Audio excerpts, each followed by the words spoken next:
So now we're going on to our next speaker of the evening. Her name is Chloe. She is also from the Creative Mornings London team. So she's one of our own. So give her the biggest, warmest welcome. And Chloe, come on, take the stage. This is so strange to be on the other side of things. I bet. Hello, everyone. I'm Chloe Tomalin. As Rose said, I'm part of the Creative Mornings team. And when we were discussing this topic, I thought this would be a good time to talk about my disability. And I better tell you what that is. I have Asperger's syndrome. And full disclosure, I'm terrified. I'm absolutely petrified out of my boots, and I've got a few notes here just to keep me guided, because this is the first time I've ever publicly talked about this, so bricking it just a little bit. But yes, my day job, I am a marketing and branding specialist for the food, fashion and lifestyle industries, and why I'm talking about this now, I feel like this is the safest space I'm ever going to get to talk about something that I've been hiding, both personally and professionally, for years. So first up, what the hell is Asperger's? What is that? So Asperger's is something that's on the autism spectrum, and it has lots of different characteristics, which include difficulty in social interaction, signs of repetitive patterns and organisation, and in some cases, non-verbal communication and communication issues.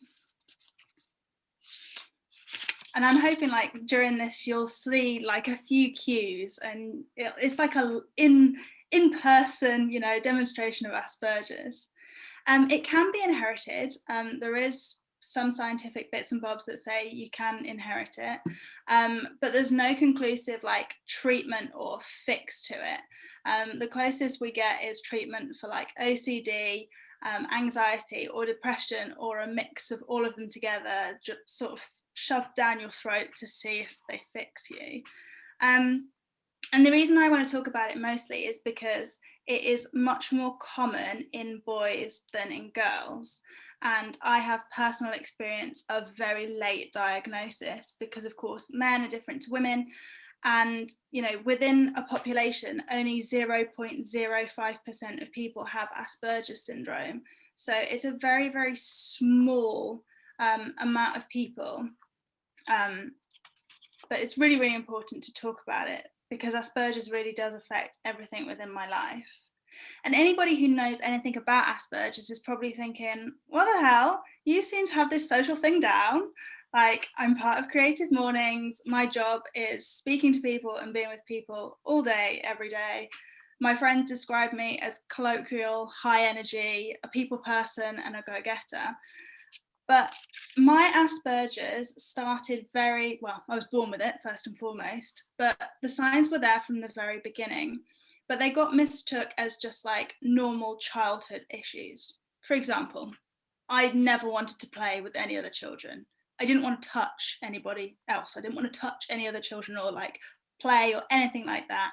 I remember going to a dance class and being like, absolutely not. I'm just going to stand in the corner and watch because I'm cool with that. I don't want to be involved with what any of those people are doing. And eventually I got asked to leave the dance class because I wasn't doing any dancing. And I was straightforward and honest. Kids can be brutal, kids can be cruel, but I was next level. I have an inability to lie. So you can just imagine how popular that made me as a kid. And I developed tics and routines very early on. It started with counting. It started with like twirling at a very young age, which I find super cringe to verbalize. And even now, if I'm walking down the street, I can tell you exactly how many steps I've taken, but I'm not thinking about it. It's just something that's really inherent in my brain. I got really, really emotionally sensitive. And that's something that peaks and troughs in my life. And I have texture and audio sensitivity. I've always been terrified of the Hoover. As a small child and as an adult, if it's not a Dyson Hoover, I don't want to hear it. You will never ever see me using a normal Hoover without my headphones on that cancel out all of the noise. And to this day, you'll see me wincing on the tube, holding on for dear life whenever it does that thing. Oh, terrible. TFL is not designed for people with a disability. So in terms of like my diagnosis, it really ramped up a gear in terms of school. And that's one of my reflections of Sam's talk, because schools just aren't equipped to deal with kids with disabilities. And you'll see me use air quotes all the time because I hate ticking that box, because for such a long time, this was just my life and it was normal. I wasn't necessarily any like other or different. But at school, I was not a good fit, and that was very, very clear. I was only interested in certain things. And again, I was brutally honest, so I'd call other people out on their bad behaviour, which as a teenager, you can imagine, made me incredibly popular. And I ended up a loner, complete and utter loner behaviour. I, like Rose, ended up in the library. I learned if you ate chicken pasta every single day in the back of the library, it didn't make any sound, so you wouldn't get caught eating in the library, which was a big no-no. The library was my safe space, and it's where I got really, really into fashion, which I credit to how I ended up here today. So after the whole library situation, it started showcasing in behavioural patterns at school. I ended up as #1 bad girl in my high school for telling people off, for giving kids wedgies and just being dicks. And it was a nightmare. It was a complete nightmare, because I'd go in and I'd be really colloquial and pally, and, you know, I was absolutely fine. I was like on a level with the adults, but I wasn't on a level with the kids, and that was the problem. And for 5 years, they hadn't got a bloody clue what to do with me. I had every test going, I saw every specialist, and they just couldn't quite figure me out. So I spent 2 to 3 years in the psych system, and I was finally diagnosed at 16 as having Asperger's syndrome. And honest to God, it was like a weight had been lifted. To this day, I still have all the paperwork from this day. This was my journal entry on the day I was diagnosed. And these are the post-it notes. And I went home and I wrote down every single event that had never made sense. Every time a kid had given me shit because I'd done something wrong and that wasn't normal. And I felt like a weight had been lifted. And then I very much, got on with my life. I left school in year 10 with half a GCSE and RE, and sort of thought, oh, fuck it, let's get on with it. So I talked my way into college, got a little bit of support, wasn't anything to write home about. But I learned that situations change, your life develops, and whilst my Asperger's will never change, I did find that I made friends with people who had similar interests to mine. We gelled better. As you reach adulthood, many people with disabilities find their tribe. And then I had to get into the workplace, and I thought, oh, here we go again. And I made a decision when I graduated that I would not disclose that I had a disability. And it's something that I have really, really battled with, because I've been absolutely terrified that someone would find out at work. I thought it would make me unemployable. It would make me other and different, and I'd end up in a different pile to any other candidate. And I could pass as normal, and for a really long time, I passed as the quirky one, as the different one. And for 3 years, I had my psych diagnosis taped to the bottom of my drawer at work, because I was terrified that one day I'd overstep the mark, I'd be too honest, I'd say something to a client that I wasn't supposed to, and my job would be at risk. I once got reprimanded for having a face that didn't agree, apparently, in a meeting.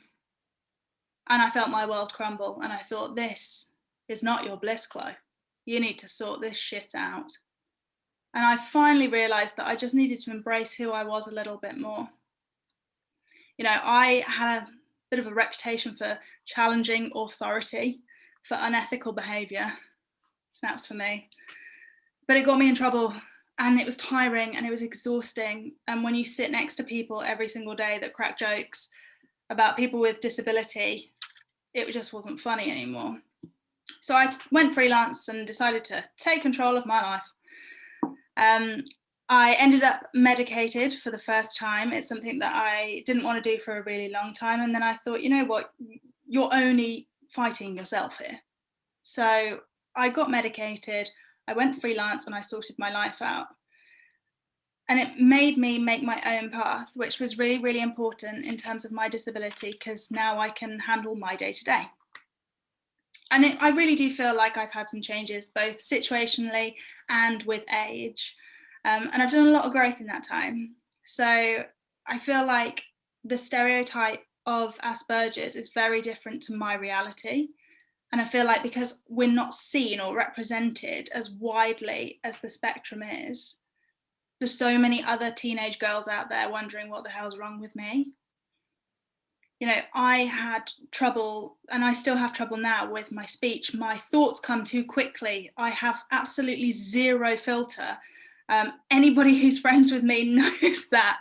You know, I have an inability to think before I speak, and the words get jumbled and muddled. And I've seen therapist after therapist, you know, and I'm just like, you know what, this is life. It's okay. It's not a big deal. And I ended up turning my speech into poetry, and I'm a published poet. So, you know, peaks and troughs, peaks and troughs. So I bring you to now. I promise I'm nearly done rambling. I've still got a cut and dry attitude. I still have those burst days where I will completely lose it over the smallest thing. For someone with Asperger's, if you push them a little bit on the tube, or you know, you don't say something the right way, that's it. I'm getting into bed. My day is done. I do not have the part of my brain to cope with that. You know, right before this started, my dad pulled up a chair and decided he was going to sit in on this, and he bought his laptop, and I was like, why are you moving furniture? What are you doing? And he's like, oh, I'm coming to support you. And I'm like, get out, I'm live. You know, I like routine. You know, I like everything planned out and laid out well ahead of time. So, you know, it was touch and go before this talk.